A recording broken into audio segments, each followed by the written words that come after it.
staff persons dedicated to our volunteer program. So myself and a part-time administrative assistant.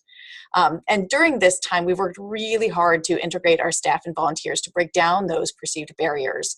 And, you know, it's a process where we're always learning and adapting and trying new things and new approaches, because really it is about creating that culture, and that's really what we're going to be talking about today. You know, it's kind of an organic thing, it's a journey, and hopefully you'll come away with a few ideas that you might be able to try or recommend at your sites.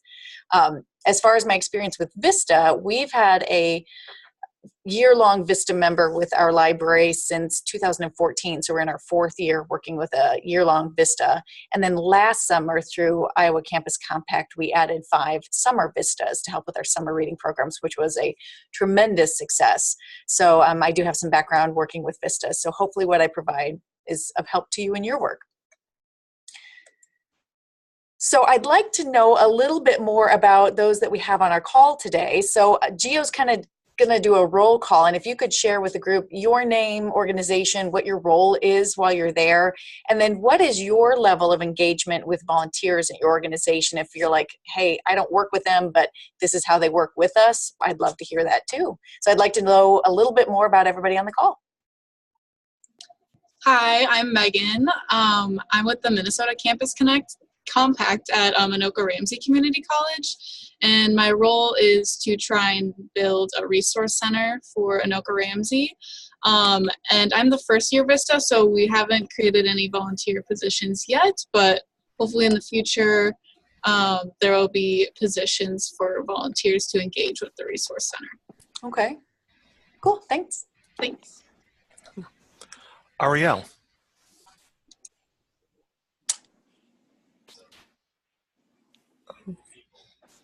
Okay, Ariel, maybe some audio issue. Why don't we go ahead and go to Alex meanwhile? Hi, I'm Alex Tillman with Iowa Western Community College. I am the Service Learning Program Coordinator. So I kind of handle all facets of everything. Planning with the volunteers, meeting with them. We don't really have many students that actually want to volunteer themselves. It's a lot of in-class and kind of like service learning integrated into the courses. Excellent. Awesome. Jessica.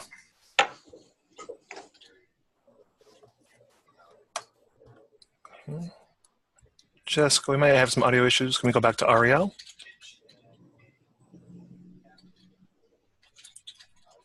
I'm sorry, what are we doing? Just introductions. Can you see the screen?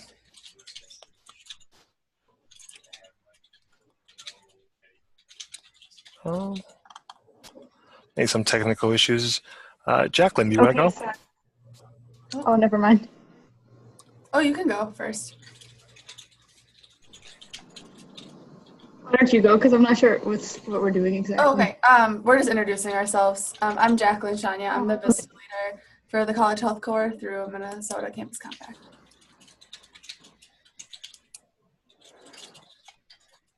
Okay. Are there Ariel or Jessica? Okay. I'm Ariel Lapito. I am coordinate volunteers at Mid-Iowa Community Action in Grinnell. I'm sorry, I was caught up in conversation, like people needing things, so in late. So sorry about that. No worries.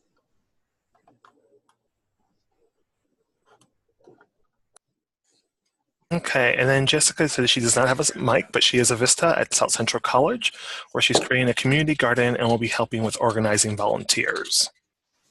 Awesome. Okay, and then I will introduce myself. Hello, everyone. I'm Giovanni or Gio, and I'm with Iowa Campus Compact, and I'm the Vista leader here. Well, excellent. Well, thank you all for sharing. It sounds like there's a variety of people with different organizational missions, as well as different levels of volunteer engagement. So that's cool to hear about. And you know, as we work through some of the information I have today, if at the end you're like, yeah, but how would we do that here? Like, don't hesitate to ask those, especially when we get towards the end, and we'll have some time there. So I want to have everybody just take a minute to reflect and to think about a time when you felt like you were a really valued member of a team. And it could be something in a class project, perhaps, in a work environment, maybe a service project or a club, or perhaps an artistic or athletic endeavor, but something when you really felt like you were seen and what you did mattered to that team, you specifically, not just that the work got done, but that you mattered. And then what do you think really gave you that sense of feeling valued? And if you have the ability to write a couple words in a quick chat, Gio might share some of those out and summarize it. I'm curious to hear what it was that made you feel like you really mattered.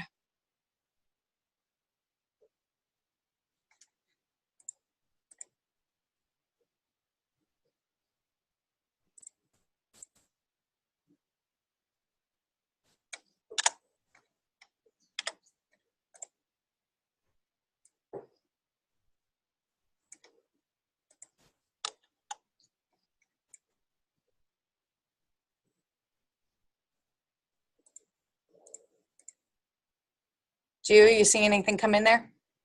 Nothing just yet. Okay, that's fine. Well, I'll go ahead and keep on moving. I know some people might be participating in different formats, so I'll go ahead and keep on moving here. So as we think about that, one of the things I would reckon to guess is most people won't say, well, I got this certificate one time and it really meant something to me, or one time I went to a banquet and it was meaningful, or we won an award and, everybody got this form letter saying how great it was that we won that award. Really integration is not about just one gesture or one meeting or one event. And it's rarely just because one person was nice to you and knew your name. It's really becomes what I think of integration for volunteers and staff. It's kind of a systematic inclusion. It's creating a culture. And that takes deliberate, ongoing, intentional messages and actions, really, both in working with staff and with volunteers. Because a lot of times integration isn't even about that volunteer. It's not that I got an award. It's that I see what my peers are doing as being recognized. And it's not just about staff saying, well, I did this. It's about seeing the way your peers work with others, whether they're volunteers or staff, and kind of creating that cultural norm that this is what we do and who we are. We work with volunteers and they are critical to what we do and they're a critical part of our team. So today we're going to talk a little bit about, okay, so what are some different tools we can use, different ways that we can get to that place of like, this is what we do, this is who we are. And I think there's a couple different components of that. One, I think that goes into making that kind of cultural is, the logistics. When we communicate information that helps everyone start on the same page and we know who is doing what, it just kind of eliminates some of that confusion that might cause, territory wars or boundary issues where somebody oversteps. I think it's also about FaceTime, using structured opportunities to build those connections that set the tone for a culture. Also, it's about feedback, providing kind of an open loop. So volunteers, we're asking what volunteers and staff think, and then we're sharing that information, whether it's through an appreciation process or maybe even a performance improvement opportunities. I think it's about developing shared purposes and talking about those, whether it's in your operations or even just your mission. So we're talking both with staff and volunteers, and we're also talking about what we've accomplished in reaching our shared goals. And finally, I think it's about appreciation, both volunteers and staff, but you can't just do this on your own. You saying thank you isn't gonna make some volunteer feel like they're truly included in the organization, especially for some of our vistas who might only be there 1 year. If you can set up a system in which you are facilitating other staff show their appreciation to volunteers, it's going to go a long way to making a sustainable kind of volunteer appreciation program, rather than one event you host 1 year and you hope next year somebody picks it up. So how do you do all that with like concrete actual tasks? If those are kind of the big buckets we're going to start putting tasks into, well, you can really chart it out. And we've done this here at the library. And these are just some ideas of what we are doing in our organization. And of course, not all these are going to work for you. And undoubtedly, you're doing things that aren't here. And I'd love to hear about those. So as we go through at the end today, I will ask you, if you can share with us some things that you're doing to appreciate your volunteers so we can kind of add to that shared pool of knowledge.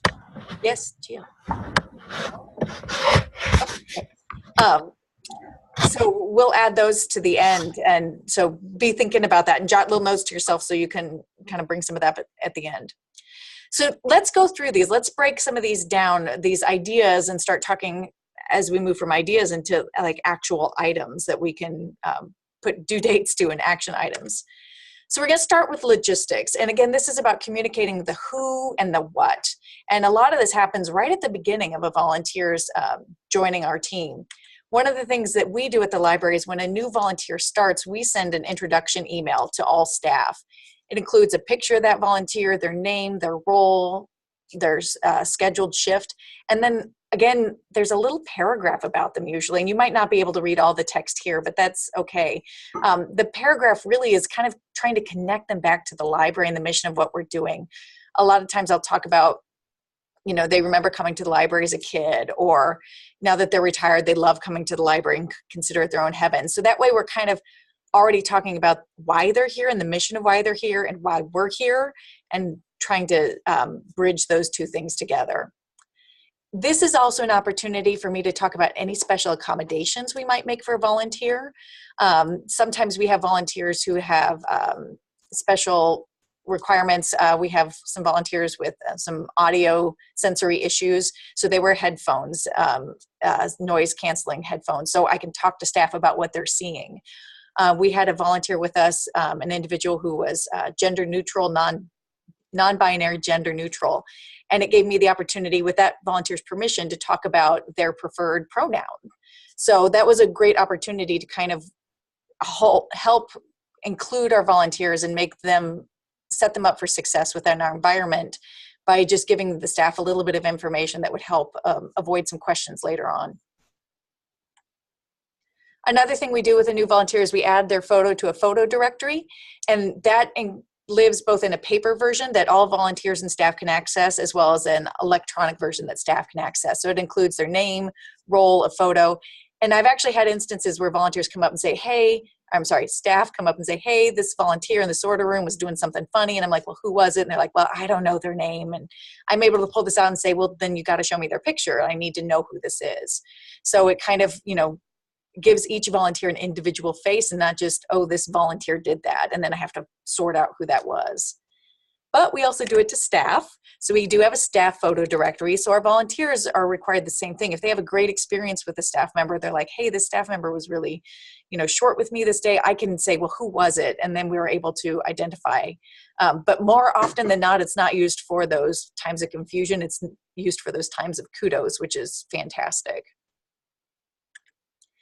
We also, when a new volunteer starts, they get a job description, and our job descriptions are a little different. They're not really HR necessarily. They're more about recruitment and getting that right fit. So this is what we use to attract volunteers. And then when a volunteer comes on and they know, hey, this is the right fit for me, that's when we give them a job duties list. And this, we actually use this as kind of an itemized list as we do our trainings. It helps the volunteers understand what tasks they've been assigned, but it also communicates all those expectations to staff. So they're able to very easily see, okay, this is what a volunteer does, and able to see, oh, okay, volunteers haven't been trained on this, so I need to pick up and continue the process from here. The next big idea for us is really about FaceTime, which is taking time to connect in person, our volunteers and our staff.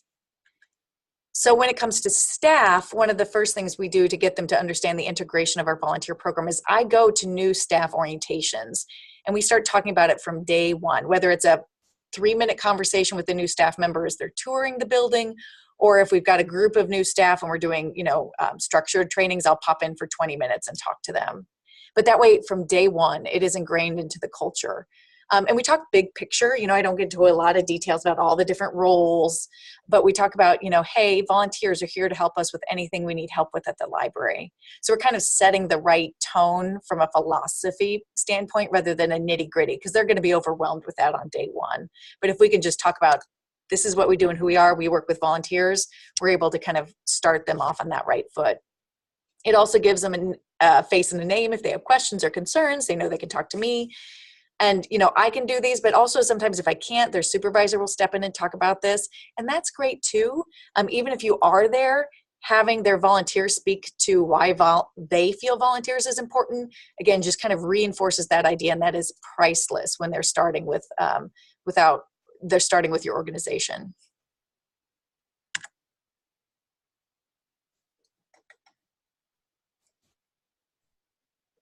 Oh, having technical difficulties. All right, FaceTime. Why is this doing this right now? Gio, what are you seeing on the slides? There we go. It just shows like the second box, new volunteer orientation and trainings for them. Oh. Yep. All right. I don't know why it's doing this right now. Well, while Jessica's working on that, are there any questions? I've gone ahead and unmuted everyone. Is there any questions thus far?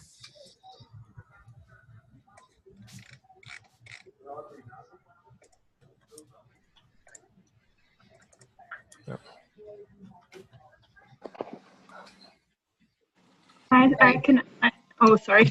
Yeah, go right ahead, please. One more question. Okay, so I'm working at a place that doesn't have a whole lot of staff turnover, so there aren't really new staff all the time or ever. Do you have any suggestions on how to talk to staff who have maybe been here longer than I have about the importance of volunteers, or if I should even go near that, or any suggestions there? That is a great question, and I was in a similar position when I started here. Are volunteers new to your organization, or have volunteers been with you guys for a while? We've had volunteers for forever. Oh, forever. Okay, good. Yeah, so I think there's ways to do it. You know, a lot of your staff might feel sort of established, so having that sort of like 101 might feel a little rudimentary for them, especially if they feel like volunteers are a good fit. I think some of the things I'm going to talk about coming up as far as like surveying your staff, that might be where that comes in really handy. And then if no one's been talking to the staff about how volunteers feel volunteering at their organization, that can go a long way to helping staff understand what the impression is of what it's like to volunteer with the organization. And if it's good, it might reinforce those good choices. If it's not so good, they might see what that's starting to look like, and then maybe look at making some adjustments. So I think the first thing I would do is maybe do a temperature check of the volunteers and see how they feel about it, and then use that to share that information with the staff. That way they're getting real concrete stuff about their organization and volunteers, rather than just volunteering is great kind of philosophy. Thank you. You bet. I hope that helps. Yeah, definitely. Okay, and we're going to be talking more about surveys here in a bit, so that'll tie right into that. Okay, so I think I'm back online. Gio, did we not practice this like 2 times and everything worked great? We did, but you know, this is the way technology works. It's perfectly fine. Right. Okay, so here we are. We're talking about now new volunteer orientations and trainings, and you should be seeing pictures of lots of our lovely staff members.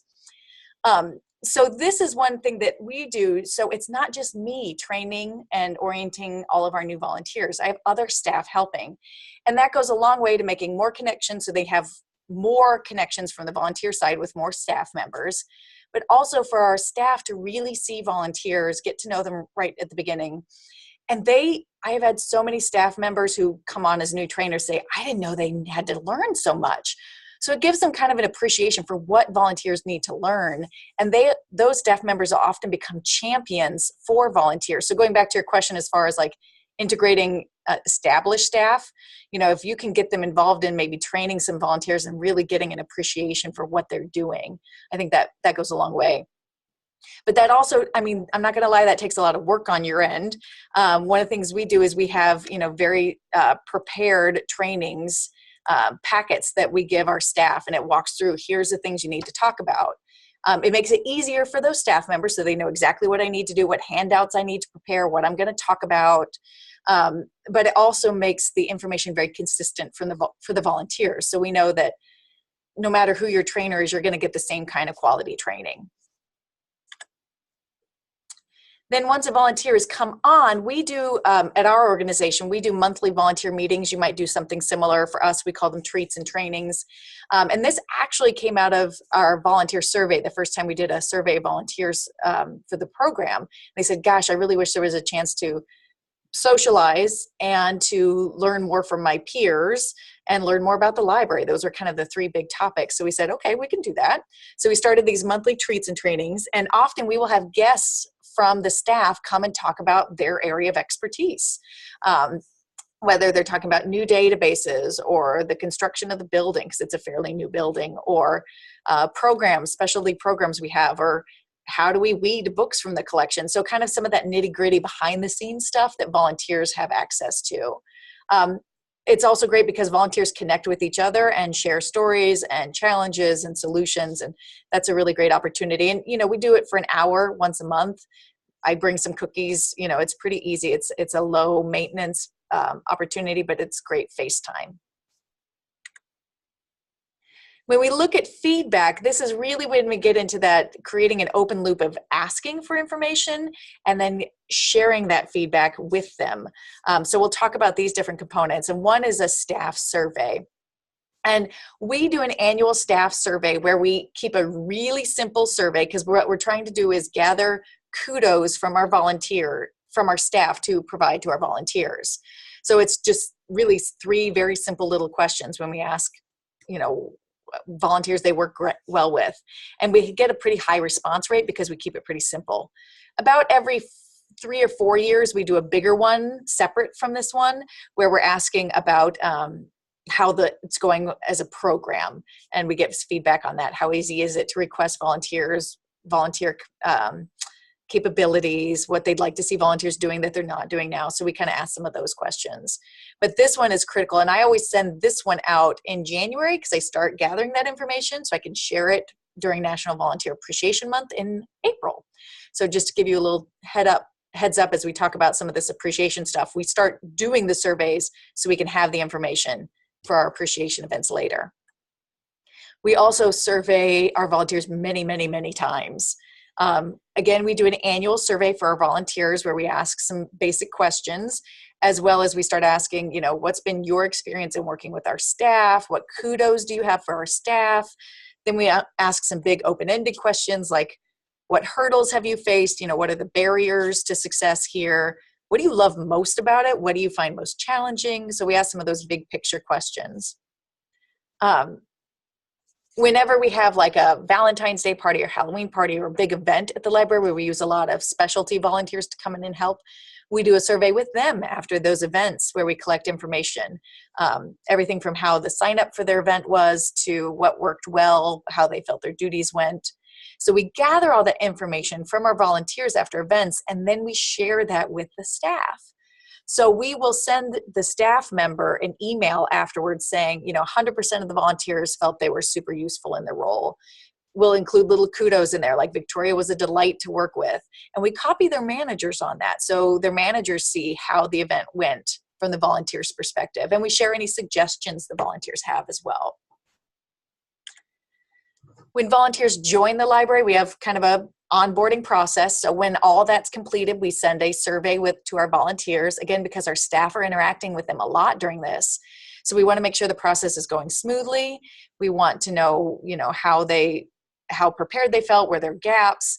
And one of the things that's nice about this is not only are we getting this information from them about that process, but also then if we want to make a change to it later, like let's say we're doing it this way right now with these trainers, and 6 months from now we decide to completely change all our trainers, we can see, you know, how are we doing compared to our baseline. So any changes that we see, we can take a look at that and say, how did that impact our survey results?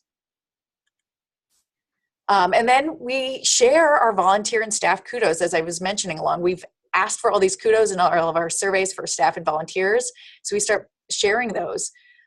Sometimes I just get a random email from a staff member saying, hey, this volunteer was great. If I get that from the staff, I say, do you mind if I share that with that volunteer? And they usually say, oh, sure, but I already told her. but sometimes it's nice to get it in writing too, to take a look at that later and read over it when I'm not overwhelmed in the moment, but to really sit down and read that and see that not only did they tell me I did a great job, but they're telling other people I did a great job, and that's pretty meaningful. So I'll forward those to our volunteers with staff permission. I also we collect all of the kudos to volunteers in the staff surveys, and if they had specific ones for specific people, we put that in a letter and we mail that to their home again so they can see in writing how great our staff think those volunteers are. But we also do it for staff with volunteer comments. So we, on every National Libraries Worker Day, so we actually have a day for this. They've got a day for everything. You probably have, Social Workers Day, Educators Day, whatever that might be for your organization. But we take all those comments that our volunteers have written and we kind of pick some of the best ones and we send those to staff in an email so they can see that volunteers appreciate the work that they do.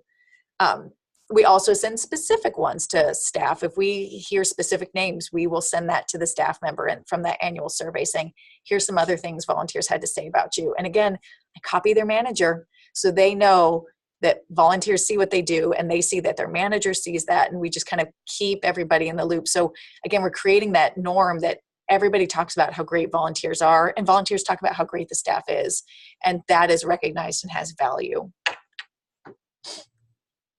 As we look at developing kind of that shared purpose, we're talking about both operations and mission. Anytime we have the chance to talk about, hey, we're all here working together towards a common goal, that goes a long way to creating that integrated culture. So again, these might be very specific to us, but you might have similar things. We do process improvement committees, and we actually had 2 volunteers on a process improvement committee, and that was awesome to have their insights because they do work that none of our staff do. So they were able to really speak to that and felt very included in that process and improving that process, and they're buying into it, and they are our volunteer ambassadors when we make changes. But you might have a kind of a different scenario for your organization. It might be meetings, like let's say they work one-on-one as a mentor, having them attend those meetings to talk about the kids they're working with the families or with social workers. Those are really meaningful, or patients in a hospital setting. Or maybe it's a committee, both internal or external to your organization. For example, if you were, let's say, working in a homeless shelter, well, many of your staff are probably asked to be on a lot of committees in the community about working with homeless individuals. Well, maybe you can't make all those. What if you brought a volunteer along, somebody who was really passionate about that, and they were a member of that committee and they were committed to that? I think that would go a really long way to kind of getting back to that shared purpose. When we started the volunteer program, as I said, we started from the ground up. So we had a volunteer program advisory council where we had some staff and some volunteers who served on this and helped us kind of guide the ship a little bit and take a look at some of the things we were developing. It's not as much of a need now, but we do have volunteers who help with program planning. Whenever we pilot a new role or we want to evaluate something, we bring volunteers into those conversations, and they come and they sit at the table and they talk with staff and our partners and things like that. So appreciation event planning, we're actually working on our next volunteer appreciation event, and we have volunteers who will be a part of that planning process. And then it's wonderful to plan, but it's even more important to make sure we take time to share the great news of what we did. It kind of closes the loop on an event or program. It gives a sense of satisfaction and an opportunity to really celebrate what we did. A lot of us in nonprofits, we are running as fast as we can, and we're trying to solve the whole world's problems. And sometimes we forget that we just saved a village, and we need to celebrate that too. And the rest of the world still has problems, but let's celebrate that village we saved today. And also for some volunteers, it's either a notification that, hey, we did this, we're done, it's complete, and they can move on, especially in this, the kind of volunteer trend of like these micro volunteering opportunities. It's like, hey, put a little button on it, we're done, here's what you did, great job, move along. Or maybe it's a call to keep them moving forward. Like, look at the impact you're having, isn't this awesome? And as we did this in our first year, we're excited for year 2, let's keep rolling. This is an example of something we did when we piloted a program in 2016 with an outreach program we did with the YMCA in town.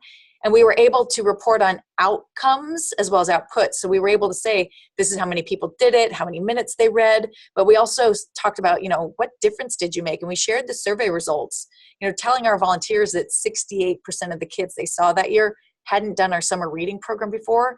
That's really meaningful. And they know that them being there, being able to help that many more kids made a big difference. We also share it with some of our partnerships. We had a group that was working with us to teach some of our free computer classes, and we were able to share what's the value of their time.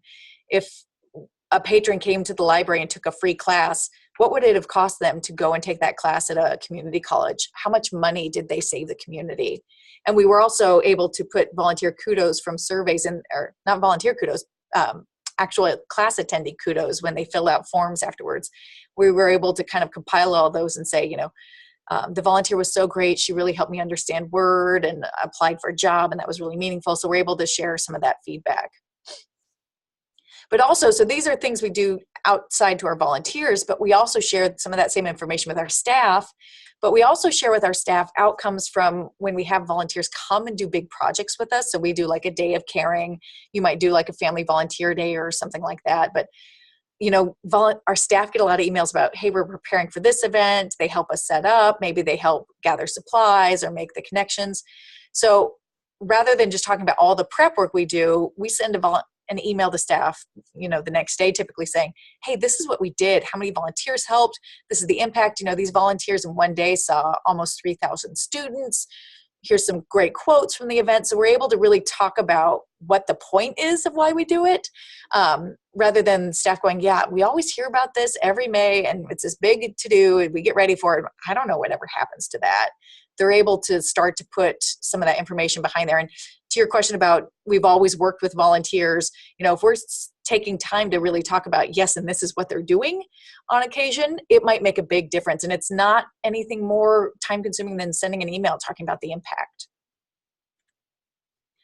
And lastly, appreciation. And again, this is of both our volunteers and our staff. And I could say this again and again, use their words. Number one, you don't have to write it. And number two, it's far more genuine and meaningful and specific to that volunteer or that staff member. And that goes a long way, better than me having an event that maybe they can attend. It's better if they're hearing their own words and their peers talking about how great they are. So when we celebrate National Volunteer Week, these are some examples of some cards we've done over the years. I actually give, 4 or 5 of these little postcard, they're like little quarter-size sheets of paper, to all of our staff. And I say, okay, you've got 5 of these. You need to find 5 volunteers and write a little note to them on the back and give it to them. And sometimes they're able to hand them to them personally. Sometimes they're like, hey, I don't work the same shift as this person, but she was such a great help at that event. And we'll hand it out or we'll mail them. They'll even send them to volunteers that, had to stop volunteering because their job changed or they moved, and we'll mail them to volunteers. And how nice would that be after you've left an organization like 2 months later to get a card saying, like, I just want you to know you were so awesome. Even though you're not here, you made a big difference. So, that goes a long way. I'll see some volunteers will save them year over year over year. So, and again, that's nice to put the right tool in the hands of our staff to say thanks in their own way. We also, after big events, will do kind of thank you writing campaigns, thank you notes and we put together a list of who we need to send thank you notes to. I email it to staff and I say, okay, tell me who you want. And inevitably by the end of this day, all those slots would have been filled by staff. So they sign up and then we provide the cards. We say, fill it out, bring it back, we'll mail it. And it goes a long way, I know, to get, a letter in the mail that says, thanks so much, you've really made a difference. And again, I'm not writing all those cards. Our staff are, and they have a much better perspective because they were often there during the event and I wasn't. So that's pretty meaningful. And again, our staff always steps up to do it. And lastly, we do a staff and volunteer of the month highlight. So again, some of those staff appreciation moments. It goes in our e-newsletter. We also have a bulletin board. We can put that up. If you did a paper newsletter, we also put our our volunteer highlight on our Facebook page. And I kid you not, if you look at the social media interaction for that, it is 2 to 5 times more views than any of our other library posts. Those are the ones that tend to be really, really popular on our Facebook page because they're people from the community and others see them and notice them and do a little kudos to them. So I love that, to see our community recognize their fellow citizens giving time to the library. So again, these are just a few ideas of some of the things we've done here. They're not all going to fit for you, but maybe they sparked a thought for you, either about something you're currently doing or something you would like to do, which kind of brings me to, as we end our presentation today, like I'd love to hear, what do you do already that you think works really well? Or perhaps what new idea did you hear today that you're like, oh yeah, we could do that, or we could do something like that, as well as any questions that you might have. So I'd love to just kind of open this up. I think Gio's going to take us all off mute, so be aware of your background noises. But we'd love to hear kind of what you're doing or things that you're thinking about doing, or if you have any specific questions of things that we do or that you think is a problem you need to address in this integration.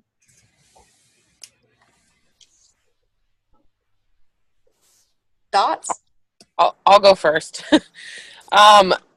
So what I currently do is because ours is set up a little differently, we don't have set volunteers. So with the students, they have to do at least 20 hours of community service, and then they receive a certificate for the semester.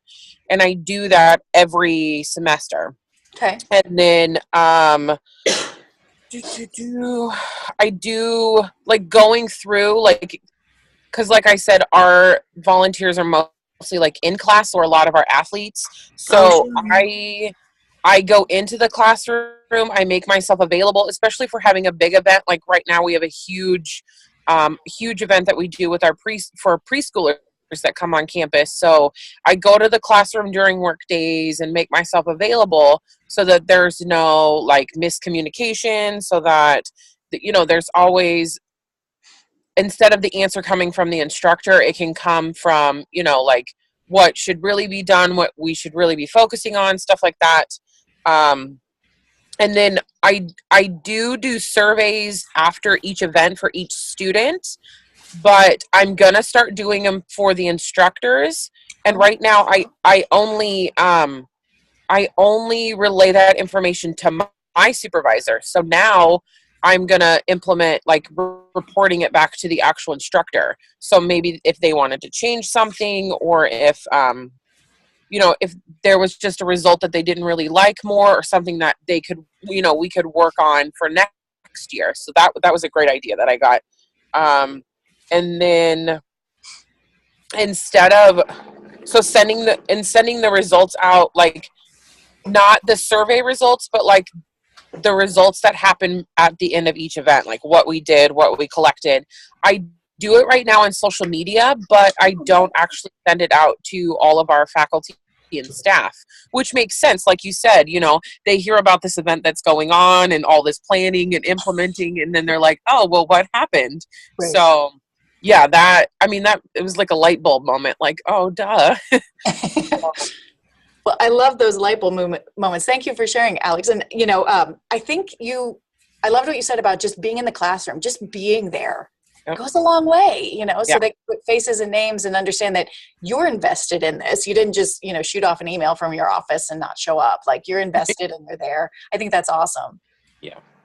Well, and you were talking quick about athletes. When I think about that sharing thing, do you like send anything to the football team, like, at the end of the season saying like, hey guys, great season. And by the way, collectively you did X volunteer kind of stuff? And no. And so they have to, they're a huge part of our service learning part on campus. Sure. Because they have to complete a certain amount of hours for their scholarships.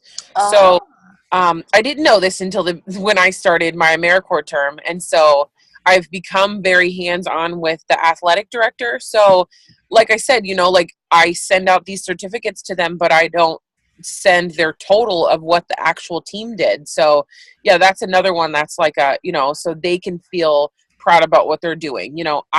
For me, it's all about planting that seed, and yes, they have to do it, and it's required for them to keep playing. But at the same time, if they see something differently, or they feel that they get those feel goods about what they did, maybe they'll actually want to continue it. So I think that's awesome. There was something else that you said. It's escaping me now. It'll come back. okay. Thanks. Thank you for sharing. That's fantastic. I love it. And I love those light bulb moments. Those are the best. Yes, thank you. You bet.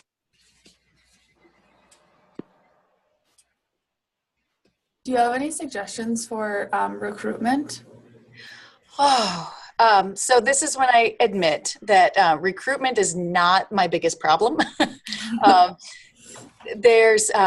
problem is actually processing all the people that want to be a part of our library. And okay, so we're lucky. Like, libraries are just kind of an international symbol. People know what libraries are. They know who we are and what we do. They have childhood connections to libraries, even if it's not this one. Like, they love libraries quite often.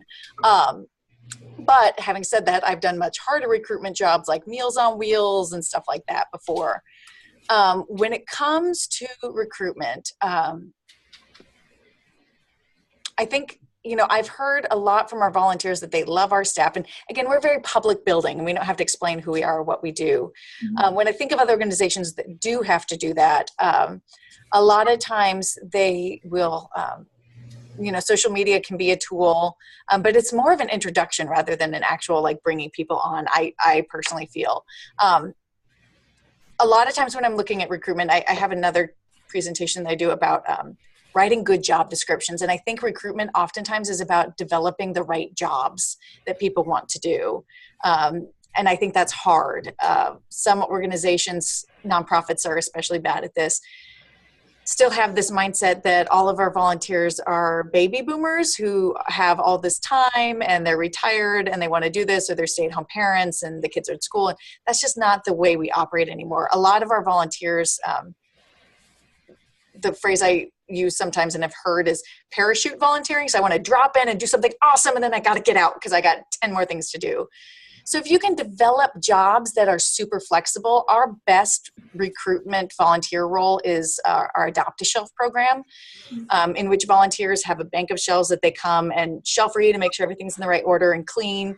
And what's great about that job is it is flexible. So what we tell volunteers is it's an hour every other week. You decide when you want to come. You don't even have to tell us. And then, so we have stay-at-home moms that come with their kids. We have elementary school students who come with their parents. We have working adults. We have retirees who, like to be snowbirds and don't stick around. So I think one of the best recruitment tools is really look at, are you building the jobs people want? So I know that's not the easiest answer. It's actually quite hard, but I think it's the most honest answer that I have. And then, of course, all the regular things. There's some great tools out there, and you can find these online, but if you're like, word of mouth from your own volunteers is critical. So when I was at Meals on Wheels, we would do a ride along. So we would do a week of bring a friend, have them ride your route with you, and see if they'd even be willing to be a backup for that route on the weeks you might be on vacation or sick or something.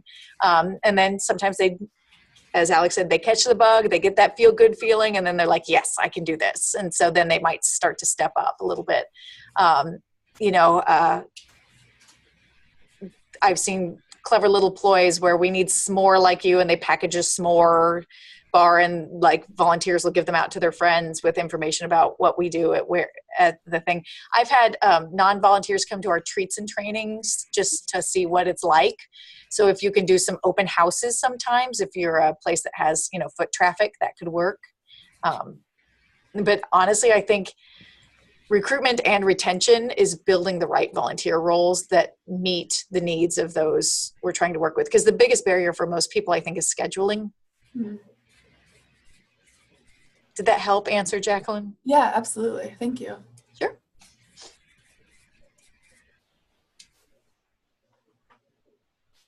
Other successes that you guys have.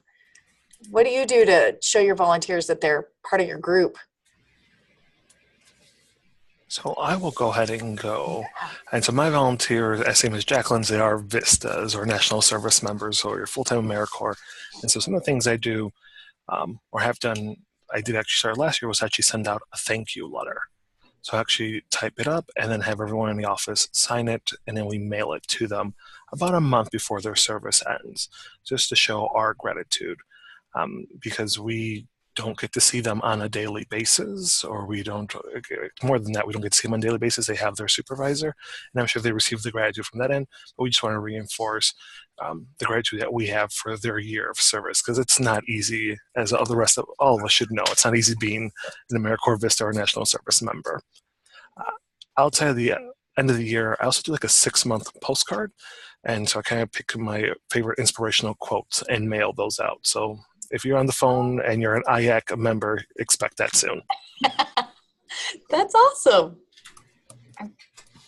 Does anybody do like birthday cards? I don't do birthday cards, but for like widely celebrated holidays like Thanksgiving or Valentine's Day or stuff like that, I'll maybe just like Thanksgiving, I just wrote a thank you card, like here at this office, we're thankful for our volunteers, and had everybody sign that. And they're making tiny little Valentines just to put in their volunteer hand or note binder where they all mark their hours. So everybody can just have a little thing. And we just have like a candy bucket that people can eat candy out of. So those are just tiny little things, but. Candy bucket, great idea. Yeah. Well, I will see if I can successfully share this real quick. Let me share this. Hold on just a second. Can you see that stack of books there? Mm-hmm. So this is something we do. We do like personalized birthday cards for all of our volunteers.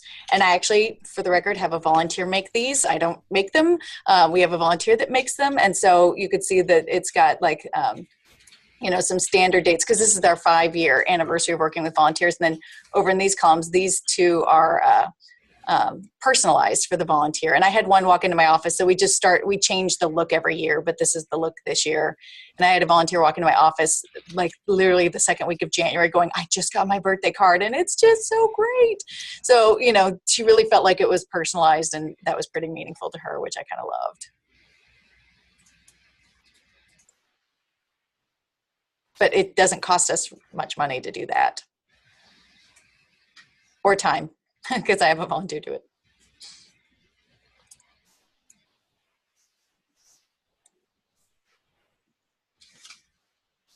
Other questions or things that you guys are doing?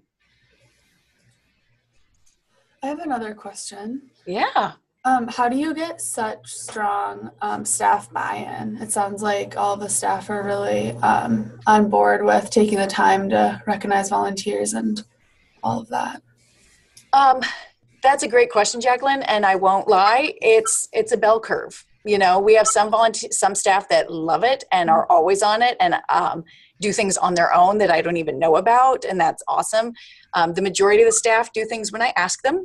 And that's great because they've been asked and they know that this is the culture, this is the expectation, and they have also been on the receiving end as well. So kind of creating that, like, we're thanking you too kind of thing. And then I have some that I give them those 5 cards every year just to say thanks to volunteers, and I know they won't give them out.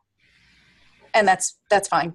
I have to just, as long as they're not being obstructive or creating obstacles, like I'd rather just keep focusing on those star performer staff when it comes to this aspect, and encourage them and set them up as the norm and give tools to those who wouldn't do it if I didn't ask them, because that's how I'm going to move forward. If I try to constantly change the mindset of those who are never going to get on board, especially in a unionized environment.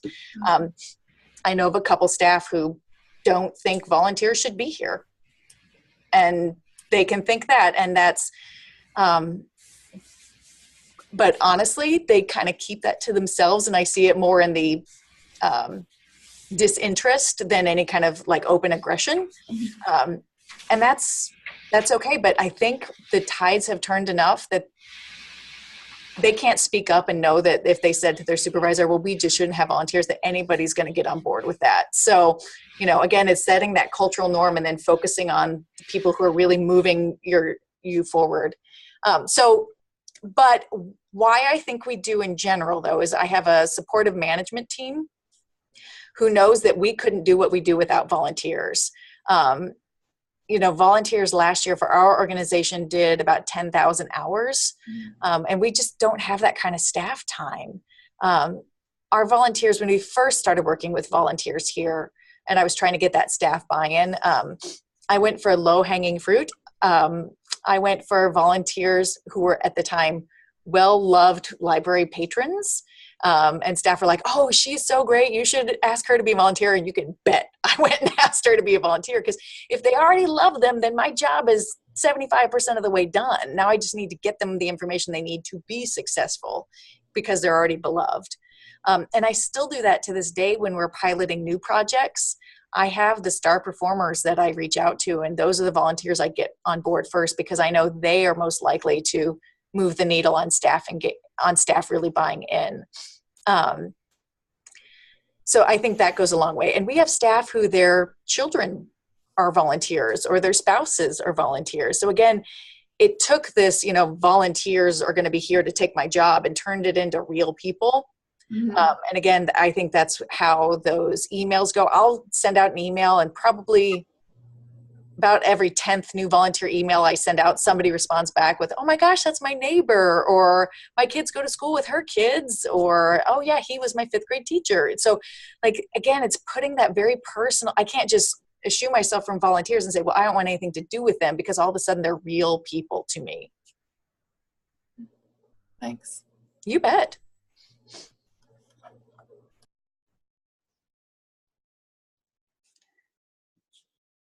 Well, I'm still here if you guys have questions or ideas, but I don't want to keep you if you've got other things on your schedules. I mean, I could talk about this stuff all day, so let's be honest. Gio knew that. He knew that going in. Well, I'm not seeing any questions on the chat, and I don't see anyone who has unmuted themselves to ask something. So I think that we'll call that a wrap. Okay. Thank you so much, Jessica. We all greatly appreciate the input you gave us. I have also Jessica sharing the link, but in the chat is also her contact information. This part of this presentation or webinar has been recorded, so Jacqueline and myself will share this with all of you. I'm sure Jessica Link will be more than happy to answer any additional questions, or you're a bit shy to ask them today, or maybe just think about it later on. Outside that, thanks everyone, greatly appreciate it. Thank you. Thank you all. Thanks for the opportunity. Good luck out there, Vistas. Thank you.